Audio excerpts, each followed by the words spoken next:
are the generation that is poised to take over the world. They're young, they're bold, they know what they want. They are Gen Z. For the older generation, they are a mystery, a puzzle that seems impossible to solve. In this video, we'll be talking about how not to share the gospel with Gen Z. For many older people in the church, Gen Zs may come across as inaccessible, hiding behind their screens. It doesn't really help to see them this way because, like every other generation, they need the gospel too.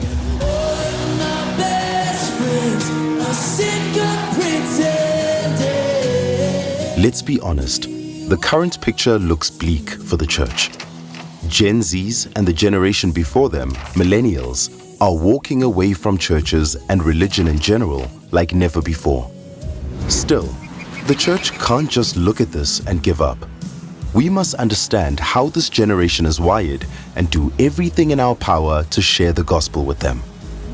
If you've been struggling with how to approach evangelizing to Gen Zs, this video will help you think in the right direction and guide you on how to shape your strategy. So, what is Gen Z? It is the generation of people born between 1996 and 2015. That means, as of 2022, the year this video was made, anyone between the ages of 7 and 26. Now, when it comes to how not to share the gospel, you can already start to see the challenge here. Between 7 and 26, there's a huge gap. What you communicate to a primary school age 7-year-old and an early career 26-year-old can't be the same. There's just no digital evangelism strategy that would be effective in talking to both. They're in totally different places in life. That's point number one. Don't try to force all of Gen Z into one group in your messaging. Rather, break things up age appropriately. Regardless of where they sit on the age spectrum, we can agree on one thing. These young people want fulfillment and happiness out of life. Meet them where they are without lumping them into one homogeneous crowd. This next point might seem obvious, but it's worth mentioning again. Gen Zs have grown up in the age of smartphones, social media, and rapidly developing tech.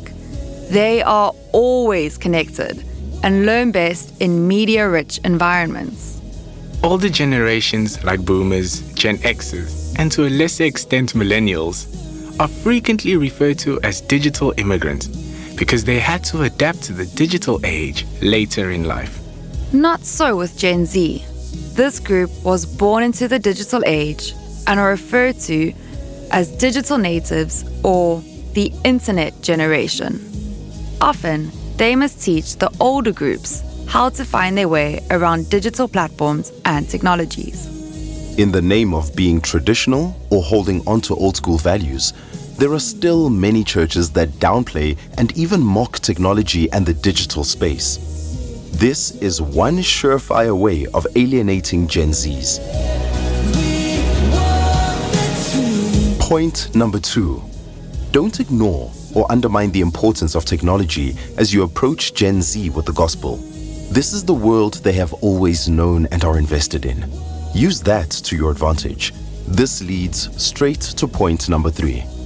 As you make better use of digital platforms, remember that you are dealing with a group that prefers messages that are delivered in short, bite-sized chunks. Avoid long text-based posts. Get to the point. Go for infographics, or even better, videos. The final point on our list involves something we hear a lot about these days: authenticity. This is a big one. Still, you might ask yourself what this has to do with sharing the gospel. After all, the gospel is supposed to be authentic, right? It goes a little deeper than that. It's not so much about the message than it is about how the message is presented. Here's the thing. Gen Zs value brands that they can relate to, and which seem like a trusted friend. While many churches may not like to think of themselves as brands, in a sense, they are. Sad as it is to say, a lot of churches come across as faceless corporations, distant and untrustworthy. When Gen Zs think you can't be trusted and are only interested in what you can gain, for example, numbers in the form of views or church members, they walk away. If they sense you don't genuinely care about them, they'll avoid you. Not only will that one person stay away from you and not receive your message, but they'll also influence others to do the same as well. Remember, this is the generation of influencers and cancel culture.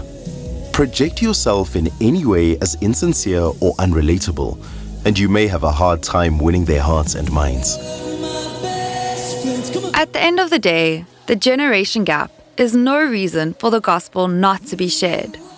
We hope that these few tips about Gen Z will help your ministry as you reach out to the young people around you. If you have a burning desire to reach young people with the gospel but don't know how to do it, perhaps you don't have time or means to produce content, CV is there to help. Visit resources.cvglobal.co and sign up to make use of our free library of downloadable videos and other digital content. It's you.